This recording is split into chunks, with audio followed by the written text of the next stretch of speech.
Hello, this is Alan, welcoming you to the 1954th edition of the Enfield Talking Newspaper. Dateline 22nd of May 2014. The readers this week are Sonia, Jenny, Phil, myself, and we have Ian on the controls. The items that we will be reading come from our local newspapers, the Enfield Gazette and Advertiser, and the Enfield Independent, and are their copyright. Our title music is Country Rock Polka, composed by Pat Prix, Fernand Bouillon, Harry Breuer, and performed by Jean-Jacques Perry, and is used with his kind permission. This week, local stories include Decision Day, Arrested Tory hopeful was benefit fraudster, Growing animosity in build-up to teen's death, and last orders for the time being. But here's an item of local news. A reminder that Enfield Vision's monthly forum meetings take place on the first Monday of each month at the Park Avenue Disability Centre, which is at 65C Park Avenue, Enfield. Meetings last for 2 hours, from 7 p.m. until 9 p.m. And the next meeting will take place on Monday the 2nd of June. And if you want more information, you can call Enfield Vision on 020 8351 7259. If you're experiencing any problems in receiving your Enfield Talking newspaper, please phone Diane de Jersey on 020 8805 6578. She is your listener's representative and will be pleased to help you. Now Sonia will read the first item of local news. Sonia. Voters went to the polls on the 22nd to decide who will represent residents on Enfield Council for the next 4 years. Control of the local authority is currently held by the Labour group, which has 36 seats to the Conservatives' 26. However, the past few weeks have seen a barrage of electioneering from the Conservative Party, with David Cameron giving this paper an exclusive interview on why people should vote to return a Tory council. As well as the Prime Minister offering his backing, Home Secretary Theresa May has visited the borough, and Shadow Minister for London, Sadiq Khan, boosted the Labour group by supporting its manifesto launch. This year, the Green Party is fielding almost 3 times as many candidates as the Liberal Democrats. The party, which has 23 candidates, has a representative for each ward, compared to the Liberal Democrats' 8 electoral hopefuls. Apart from the mainstream political parties, the run-up to this election has seen a surge in independent candidates, with 5 people vying to represent residents on specific issues. Costas Georgiou, who is standing in Palmer's Green, and Helen Osman for Winchmore Hill have been campaigning on a platform which opposes the Mini Holland proposals, which could see segregated cycle lanes along parts of green lanes. This year could also see new parties cause election upsets. Veteran campaigner Kieran McGregor is standing for the National Health Action Party in Town Ward on a platform of patients, not profit. Mr. McGregor has experience of battling to save NHS services after being elected to represent the ward in 2006 on a Save Chase Farm ticket. Also fielding candidates in Enfield for the first time is the Trade Union and Socialist Coalition, a left-wing party which is opposed to the coalition government's regime of belt-tightening and cuts. Although predicted to do well on the back of thousands of protest votes across the country, UKIP, which is fielding 16 candidates, was hit with a national scandal in Enfield when it emerged that one of its candidates, William Henwood, standing in Town Ward, was found to have posted on microblogging site Twitter that comedian Lenny Henry should emigrate to a black country if he wanted to see more black and ethnic minority people represented in public life. He has since resigned from the party. The BNP also The BNP also appears on ballot papers, putting forward 6 candidates. A Conservative candidate arrested on suspicion of an electoral offence once cheated the council out of £30,000 in benefits. Michael Fadaka, 33, of Bedale Road, Enfield, received a 12-month suspended prison term in 2011 after falsely claiming £30,000 of housing benefit and income support while he was a student. He had been selected by the local Conservative Party to stand as a candidate in Enfield Lock. However, under the Local Government Act 1972, a person is barred from standing as a council candidate if they have been given a jail term of 3 months or more, whether suspended or not, within 5 years of an election. When the Enfield North Conservative Association was told that there was a problem with Mr. Fadaka's application by the council's electoral officers, who carry out criminal record checks on every single council candidate, it suspended him immediately. Fadaka was arrested on suspicion of committing an electoral offence last week and was released on police bail until June. His name will still appear on tomorrow's ballot papers. Growing animosity between 2 teenagers led to one of them being stabbed to death, a court heard at the opening of a murder trial this week. Joshua Fawkes, 17, of New Southgate, was stabbed to death in the early hours of December the 3rd, 2013, in Bowes Road, Palmer's Green. A 17-year-old, who cannot be named for legal reasons, has been charged with murder, along with Kreshnik Etemi of Hill Road, Muswell Hill, and Halil Alkay of Glyn Road, Wood Green. On the first day of the trial yesterday, prosecutor Simon Mayo said the pair had been friends in the past, but a growing animosity had emerged between them. He described the events that led up to the unnamed defendant stabbing Mr. Fawkes in the chest at the defendant's flat in Bowes Road. Mr. Mayo said a mutual dislike seemed to bubble over on October the 31st, 2013, when the two were at a flat next door to that of the unnamed defendant, owned by Kirk Surgeon. After a disagreement between the pair, Mr. Mayo said he, the unnamed defendant, then requested a number of a man named J. Hood several times. The man known as J. Hood and 2 others later went to the flat after Mr. Fawkes had left and attacked Mr. Surgeon, but the prosecution believed the attack was intended for Mr. Fawkes. Mr. Mayo then told the jury that on December the 2nd, the unnamed defendant spoke to a neighbour complaining that a man was in his flat. According to the prosecution, he then met with Etemi and Alkay before going back to the flat, which was occupied by Mr. Fawkes. He said in a statement that he acted in self-defence when stabbing Mr. Fawkes in the chest. The trio was seen running away from the scene, and CCTV footage shot near the flat showed the men in Palmerston Road, adjacent to Bowes Road, some minutes later. In the final part of his opening statement, Mr. Mayo alleged that eyewitness Gary Osborne, who was walking down Palmerston Road that evening, saw the 3 men walking away from the scene. He said Mr. Osborne described one man as white. The prosecution believed that to be Halil Alkay. Mr. Osborne believed he heard Mr. Alkay say, "That shouldn't have happened." Mr. Mayo also said that the witness identified the unnamed defendant and stated that he was carrying a knife and said, "What are we going to do with this? It's still wet." The trial had been delayed after one juror admitted to having links with Edmonton police. The juror was removed, which resulted in all jurors being sworn in again with a new juror. Mr. Mayo has now finished his opening statements and will now call upon witnesses. All 3 men deny the murder charge. The trial, which is expected to last up to 3 weeks, continues. A pub in North Enfield has been shut after the landlord failed to pay the bills.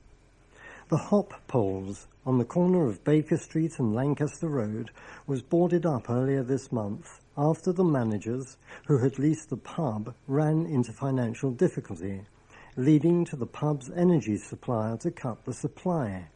Star Pubs and Bars, the chain which owns the boozer, has told this to the Advertiser. A spokesman for the firm, which is owned by Heineken UK, said, "The pub was leased to an independent business person to run as their own.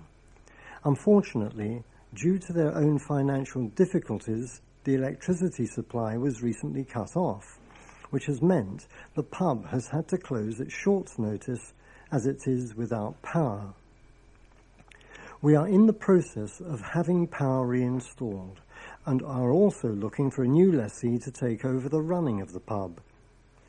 The closure comes almost 5 months after the closure of the Hollybush at the other end of Lancaster Road, at the junction with Chaseside, which was shut just after Christmas. The building is now owned by the cooperative, which is intending to convert it into a convenience store. Hugh Fallon, who runs the Inn on the Green in Green Lane's Palmer's Green and is chairman of Palmer's Green, Winchmore Hill and Southgate Pub Watch, a voluntary organisation made up of publicans aiming to promote a safe drinking environment, said that local pubs had come under increasing pressure due to supermarkets selling cheap alcohol. More people are drinking at home because of the cut price cost of alcohol in supermarkets, he said. Pubs just can't compete, and we are also under pressure as a result of high business rates and alcohol duty. A minimum unit price would put things on a more even footing. Star Pubs said it was unable to state when the hop polls would reopen. A spokeswoman added, "We would like to apologise to the local community for its current closure. It is our intention to get the pub up and running again as soon as possible." The Prime Minister has insisted there will be financial investment in primary care in Enfield to compensate for the loss of vital frontline hospital services in the borough. The closure of the maternity and accident and emergency units at Chase Farm Hospital in the Ridgeway, Enfield, without many of the promised primary care provisions being put in place, has left residents in the borough furious with the Conservatives in government, who once promised to stop any downgrade of the hospital.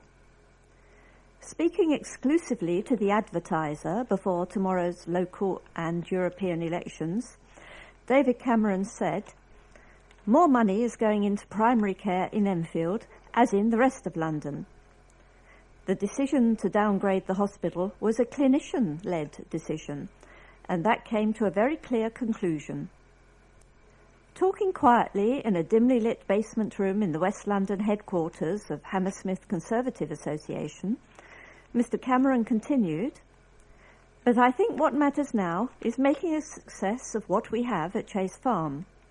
Nick Dubois, the Conservative Enfield North MP, has been working very hard to make sure that happens. Specifically, you've now got the proposed merger making the hospital part of the Royal Free. It is an excellent hospital and is planning to put new buildings and facilities at Chase Farm," insisted the Prime Minister. Mr. Cameron added that the plans to increase GPs' hours across the country would help fill the void left by the closure of the A&E department. In Enfield, the Conservatives face trying to replace a Labour-led administration which has pressed ahead with regeneration schemes, kept libraries and leisure centres open, and promoted the protection of child and youth services. The reason that Enfield Council has been able to keep those things is because government funding is above the national average in the country, explained Mr. Cameron. Enfield could do more in terms of cost savings, which enables you to keep services and to reduce the council tax.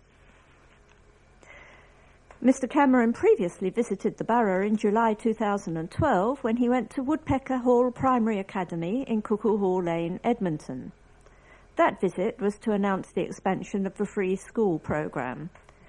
He chose the school specifically as its sister school, Cuckoo Hall Academy, had been lauded repeatedly by Education Secretary Michael Gove, who hailed the executive head teacher Patricia Salter as being better than the council at running schools.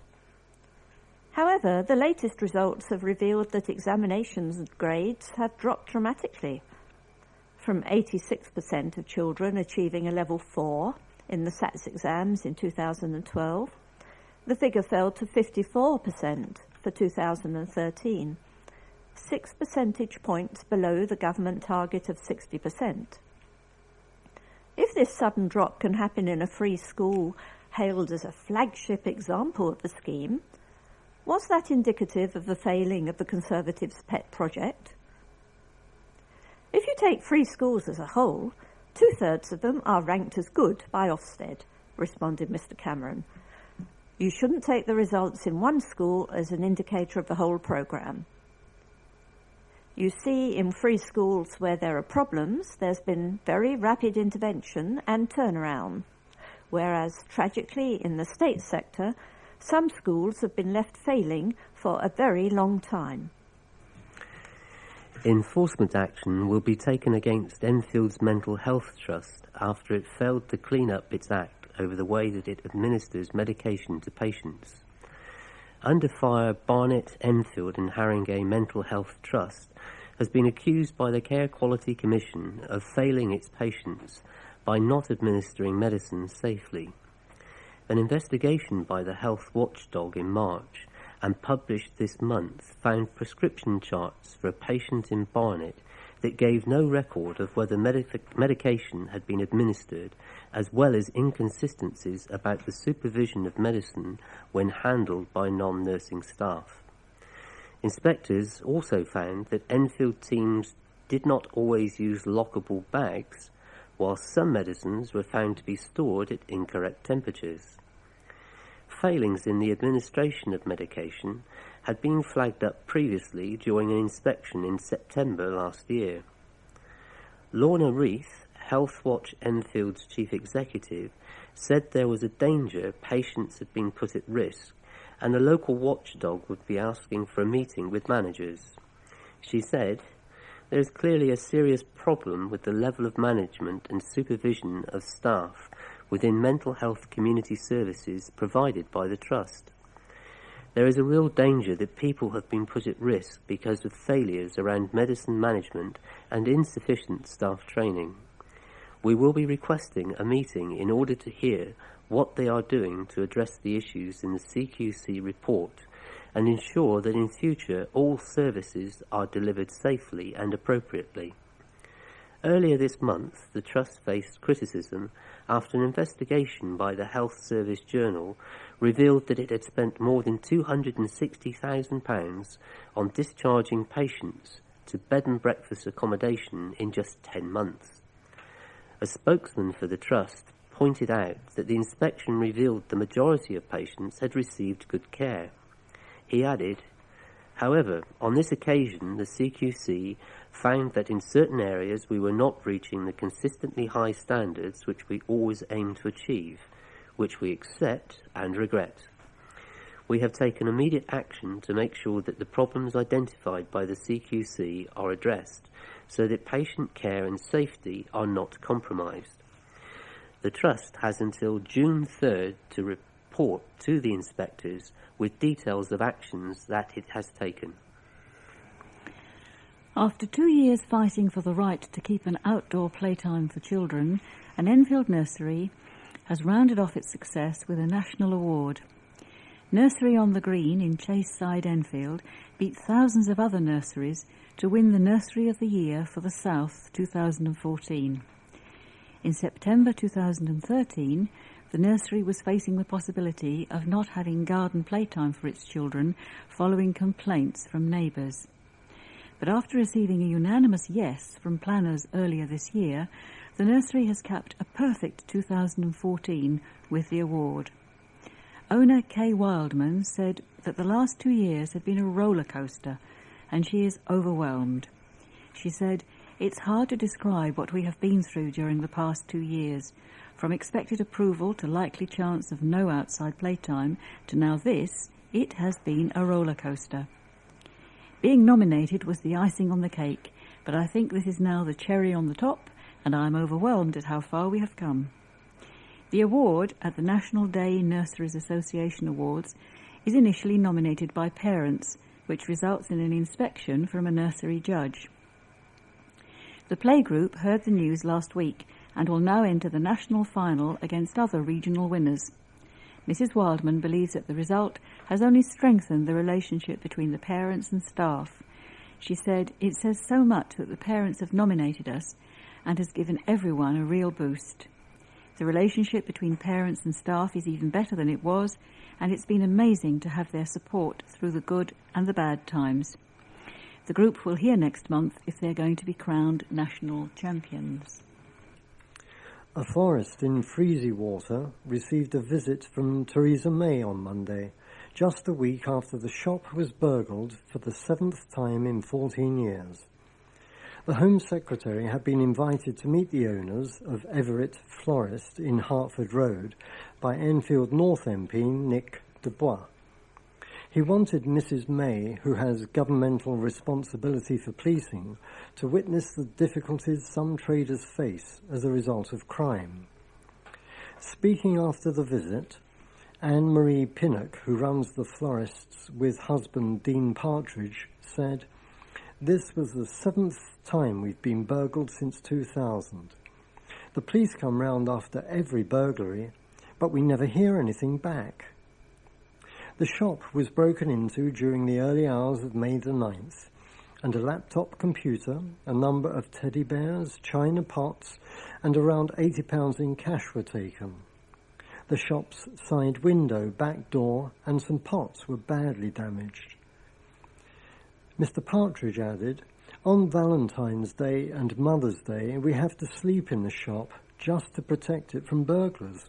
We would lose too much if we got broken into on those days. This time they ransacked the place. The problem is that the insurance has gone through the roof, and we feel we get no support." Mr. Dubois said he was concerned that crime is harming many small businesses. The Conservative MP told the Advertiser, "I thought it was important for Theresa to see what the challenges businesses on small high streets are facing, and I think she took on board the point about the importance of visible policing." A spokeswoman for Enfield Police said, "We have a comprehensive burglary reduction programme.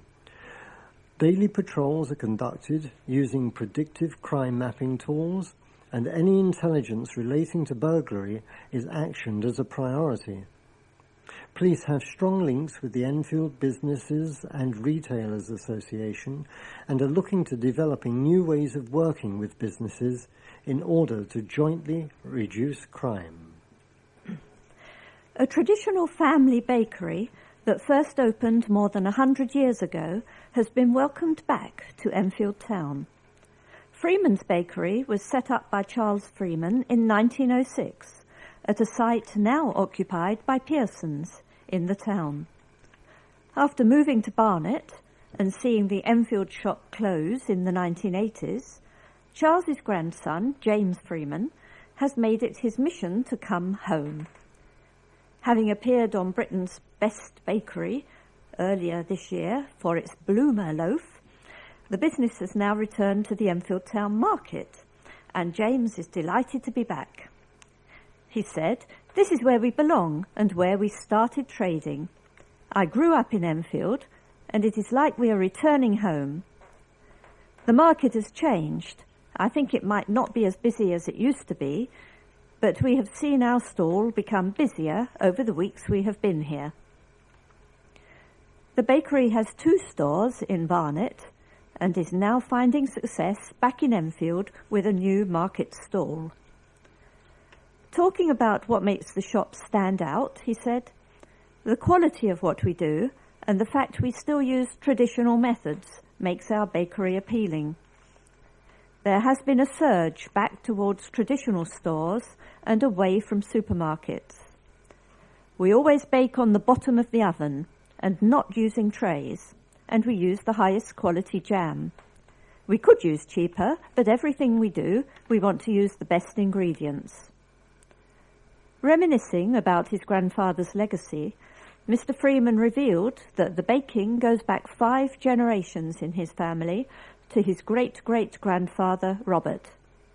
He said, "This has been a family business for a long time. My great-great-grandfather, Robert, came from Brackley, hitched a lift on a hay wagon, got off at Highgate, which was outside London, and then got a job in a bakery. From there, he started on his own, and then my grandfather started his own business in Enfield." A school was picked from hundreds across the capital to represent London in a national tournament for young entrepreneurs. Kingsmead School in Southbury Road, Enfield, went head-to-head with schools from Liverpool and Birmingham in the Young Entrepreneurs National Final created by Deutsche Bank. The team won the Innovation Award for their product Around the World in 80 Packs, a series of entertaining activity packs to educate children in cookery. The competition had a series of awards with more than 2,000 students taking part from 165 schools during the course of this year. Claire Davis of Deutsche Bank UK said, "It's an honour to judge the final of this year's Young Entrepreneurs competition.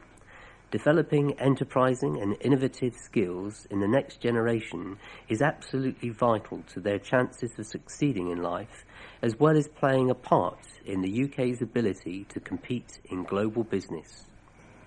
And here's a letter from Rick Jewell, Hoe Lane, Enfield.